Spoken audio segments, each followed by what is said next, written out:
विष्णु जिनका नाम है, वैकुंठ जिनका धाम है, जगत के उन पालनहार को हमारा शत शत प्रणाम है। जय श्री कृष्ण, जय श्री लक्ष्मी नारायण। आप सभी का अपने चैनल संस्कारी मार्ग पर बहुत बहुत स्वागत है। आप सभी को आषाढ़ मास और योगिनी एकादशी की हार्दिक शुभकामनाएं। आज हम सुनेंगे आषाढ़ मास कृष्ण पक्ष में एकादशी व्रत का महात्म और योगिनी एकादशी की कथा। उसके बाद एकादशी माता की आरती। यदि आप चैनल पर नए हैं तो हमारे चैनल को सब्सक्राइब करके बेल आइकन जरूर प्रेस कर दें ताकि आगे आने वाले वीडियो की जानकारी आपको समय से पूर्व मिल जाए। कथा पसंद आए तो कमेंट बॉक्स में जय श्री लक्ष्मी नारायण अवश्य लिखें। तो चलिए सुनते हैं संपूर्ण एकादशी की व्रत कथा महात्म। प्रिय भक्त, आषाढ़ मास के कृष्ण पक्ष की योगिनी एकादशी, जिसे 11 के नाम से भी जाना जाता है, भगवान श्री कृष्ण ने कहा, हे राजन, इस योगिनी एकादशी की कथा का फल 88,000 ब्राह्मणों को भोजन कराने के बराबर है। इसके व्रत से सभी पाप नष्ट हो जाते हैं और अंत में मोक्ष प्राप्त करके प्राणी स्वर्ग का अधिकारी बनता है। अम्बरीश इक्ष्वाकु वंशीय परम वीर राजा थे। वह भागीरथ के प्रपौत्र, वसुवत मनु के पौत्र और नाभा के पुत्र थे। राजा अम्बरीश संपूर्ण पृथ्वी के राजा थे। उनके सुख, समृद्धि और ऐश्वर्य की तुलना नहीं की जा सकती थी, लेकिन फिर भी राजा अम्बरीश को अपने ऐश्वर्य का कोई घमंड नहीं था, ना ही वे कभी अभिमान करते थे। वे तो भगवान श्री विष्णु के परम भक्त और सर्वोच्च कोटि के राजा थे। इस भौतिक जीवन की नश्वरता को भली भांति वे जानते थे। अम्बरीश महाराज सदैव परम भगवान की भक्ति में लीन रहते थे। राजा अम्बरीश ने अपने मन को भगवान श्री कृष्ण के चरण चिंतन में, वाणी को गुणगान में, हाथों को श्री हरि के मंदिर को झाड़ने बुहारने में, कानों को अच्युत के पवित्र चरित्र सुनने में, नेत्रों को भगवान के विग्रह के दर्शन करने में और अंगों को भगवत सेवकों के स्पर्श में, नासिका को भगवान के चरणों पर चढ़ी हुई तुलसी की गंध लेने में और जिह्वा को भगवत प्रसाद का रस लेने में, पैरों को श्री नारायण के पवित्र स्थानों में जाने में और मस्तक को ऋषिकेश के चरणों की वंदना में लगा रखा था। दूसरे संसारी लोगों की भांति वे विषय भोगों में लिप्त नहीं रहते थे। उनके समान ही उनकी प्रजा भी थी। उनकी प्रजा भी अपना अधिकतर समय भगवान के पवित्र नामों का जप, कीर्तन और सेवा में लगाए रहती थी। एक समय महाराज अम्बरीश ने अपनी पत्नी के साथ परम भगवान श्री कृष्ण को प्रसन्न करने के लिए वर्ष की सभी एकादशियों का पालन करने का संकल्प लिया और वर्ष के अंत में जब अंतिम एकादशी का पारण करने का दिन आया तो महाराज अम्बरीश ने धूमधाम से इस उत्सव को मनाया।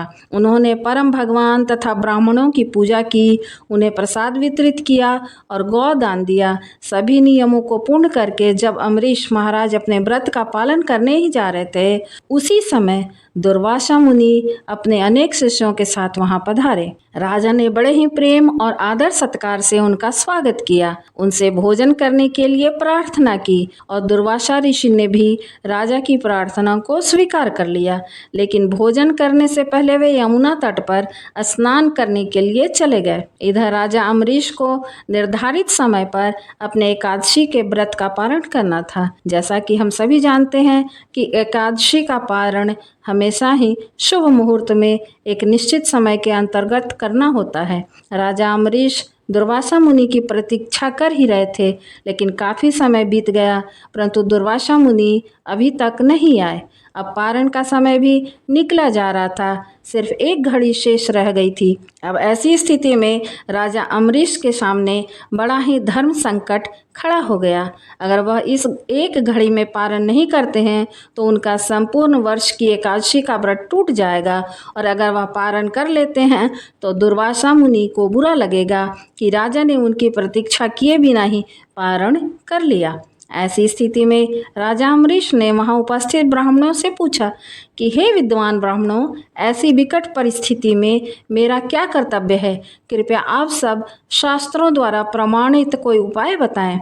राजा की स्थिति को देखते हुए ब्राह्मणों ने कहा कि हे राजन, इस स्थिति में शास्त्रों का कथन है कि आपने इन सभी एकादशियों का पालन संपूर्ण निर्जल रहकर किया, इसलिए अगर आप भगवान के चरणामृत को स्वीकार कर लेते हैं तो इस जल से आपका पारण हो जाएगा और इस प्रकार आप दुर्वासा ऋषि को भी संतुष्ट रख पाएंगे। हे प्रिय भक्तों, यह सुनकर राजा ने वही किया जो ब्राह्मणों ने कहा।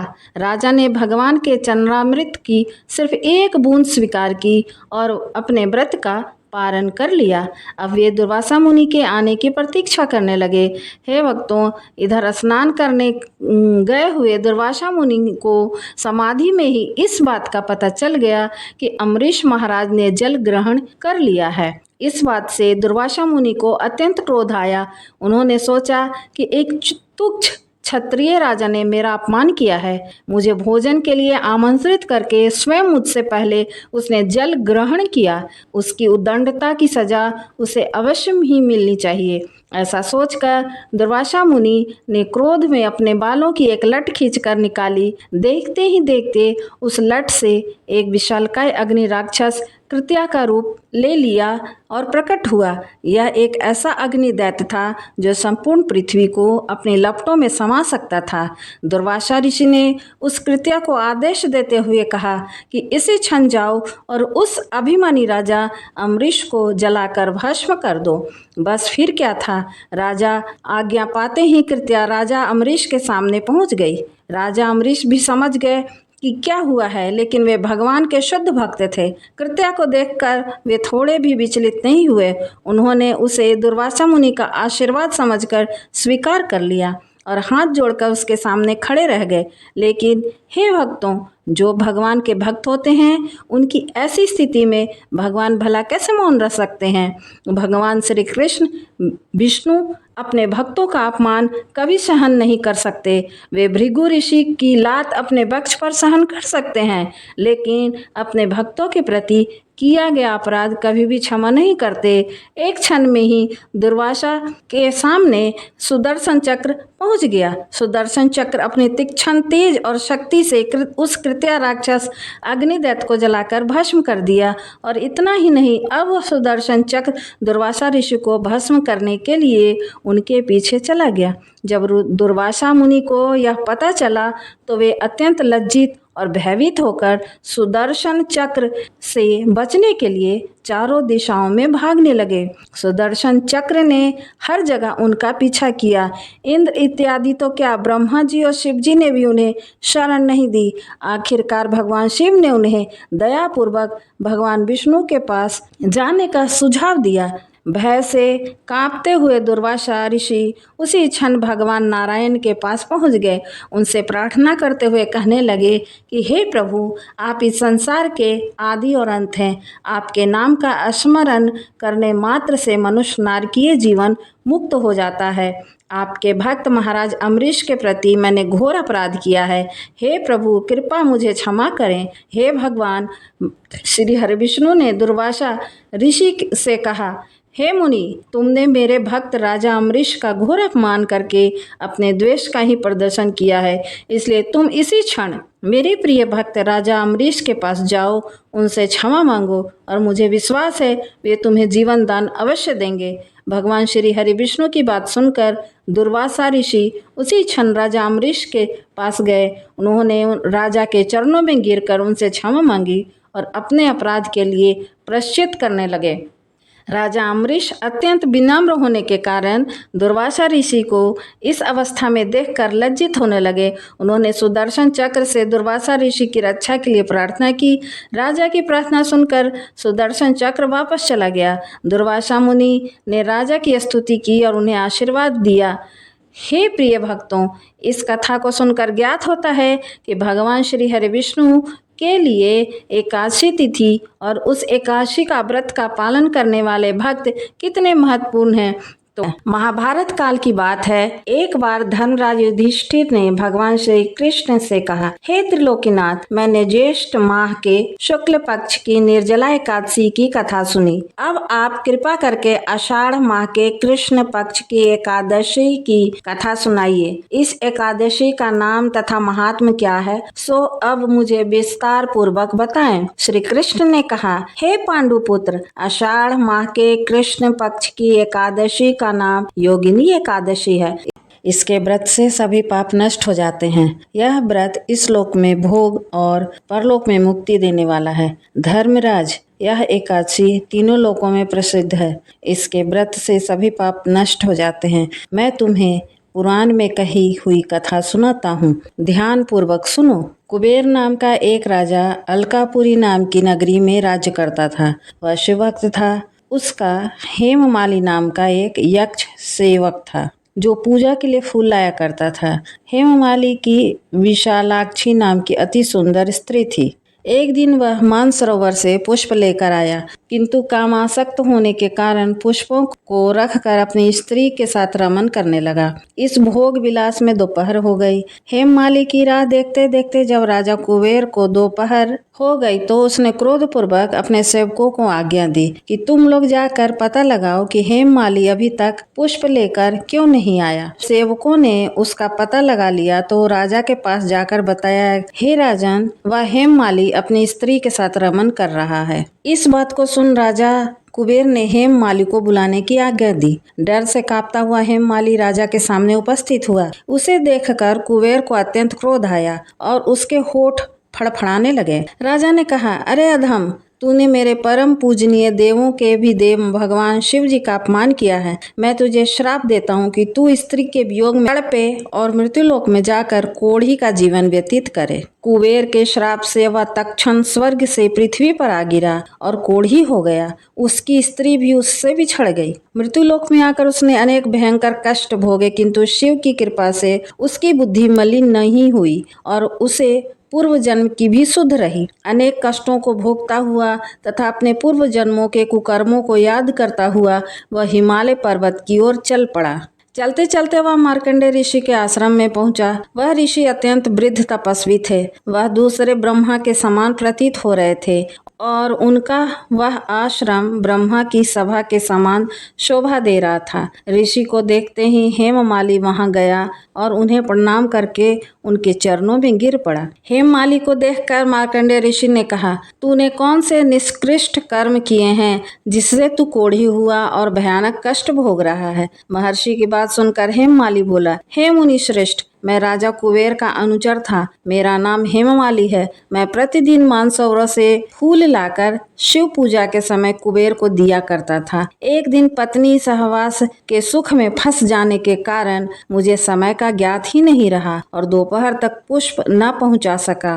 तब उन्होंने मुझे श्राप दे दिया कि तू अपनी स्त्री का वियोग और मृत्युलोक में जाकर कोढ़ी बनकर दुख भोग। इस कारण मैं कोढ़ी हो गया हूँ तथा पृथ्वी पर आकर भयंकर कष्ट भोग रहा हूँ। अतः कृपा करके आप कोई ऐसा उपाय बताएं जिससे मेरी मुक्ति हो। मार्कंडेय ऋषि ने कहा, हे हेममाली, तूने मेरे सम्मुख सत्य वचन कहे, इसलिए मैं तेरे उद्धार के लिए एक व्रत बताता हूँ। यदि तू आषाढ़ माह के कृष्ण पक्ष की योगिनी एकादशी का विधान पूर्वक व्रत करेगा तो तेरे सभी पाप नष्ट हो जाएंगे। महर्षि के वचन सुन हेममाली अति प्रसन्न हुआ और उनके वचनों के अनुसार योगिनी एकादशी का विधान पूर्वक व्रत करने लगा। इस व्रत के प्रभाव से अपने पुराने स्वरूप में आ गया और अपनी स्त्री के साथ सुखपूर्वक रहने लगा। तो प्रेम से बोलिए श्री लक्ष्मी नारायण की जय, विष्णु भगवान की जय। अब सुनिए एकादशी माता की आरती। ओम जय एकादशी माता, मैया जय एकादशी माता, विष्णु पूजा व्रत को धारण कर शक्ति मुक्ति पाता। ओम जय एकादशी माता, तेरे नाम घिनाऊं देवी, भक्ति प्रदान करनी, गण गौरव की देनी माता, शास्त्रों में वरनी। मार्ग शीर्ष के कृष्ण पक्ष की उत्पन्ना विश्वतारिणी जनमी। शुक्ल पक्ष में हुई मोक्षदा मुक्तिदाता बन आई। ओम जय एकादशी जय एकादशी माता। विष्णु पूजा व्रत को धारण कर शक्ति मुक्ति पाता। पौष के कृष्ण पक्ष की सफला नामक है। शुक्ल पक्ष में होए पुत्र दा आनंद अधिक रहे। ओम जय एकादशी माता। नाम षटतीला माघ मास में कृष्ण पक्ष आवे। शुक्ल पक्ष में जया कहावे विजय सदा पावे। ओम जय एकादशी माता। विजया फागुन कृष्ण पक्ष में शुक्ला अमल की। पाप मोचनी कृष्ण पक्ष में चैत्र महाबली की। ओम जय एकादशी माता। चैत्र शुक्ल के नाम कामदा धन देने वाली। नाम बरूथनी कृष्ण पक्ष में वैशाख माहवाली। ओम जय एकादशी माता। शुक्ल पक्ष में होए मोहिनी अपरा ज्येष्ठ कृष्ण पक्षी। नाम निर्जला सब सुख करनी शुक्ल पक्ष रखी। ओम जय एकादशी माता। योगिनी नाम आषाढ़ में जानो कृष्ण पक्ष करनी। देवशैनी नाम कहायो शुक्ल पक्ष धरनी। ओम जय एकादशी माता। कामिका श्रावण मास में आवे कृष्ण पक्ष कहिए। श्रावण शुक्ला होए पवित्र आनंद से रहिए। ओम जय एकादशी माता। अजा भाद्रपद्र कृष्ण पक्ष की परिवर्तनी शुक्ला। इंदिरा अश्विन कृष्ण पक्ष में व्रत से भवसागर निकला। ओम जय एकादशी माता। पाप कुंशा है शुक्ल पक्ष में आप हरनहारी। रमा मास कार्तिक में आवे सुखदायक भारी। ओम जय एकादशी माता। देवोत्थानी शुक्ल पक्ष की दुखनाशक मैया। पावन मास में करूं विनती पार करो नैया। ओम जय एकादशी माता। परमा कृष्ण पक्ष में होती जन मंगल करनी। शुक्ल मास में होए पद्मिनी दुख दारिद्र हरणी। ओम जय एकादशी माता। जो कोई आरती एकादशी की भक्ति सहित गावे। जन गुरु दीता स्वर्ग का वासा निश्चय वह पावे। जय जय एकादशी माता। मैया जय एकादशी माता। विष्णु पूजा व्रत को धारण कर शक्ति मुक्ति पाता। ओम जय एकादशी माता।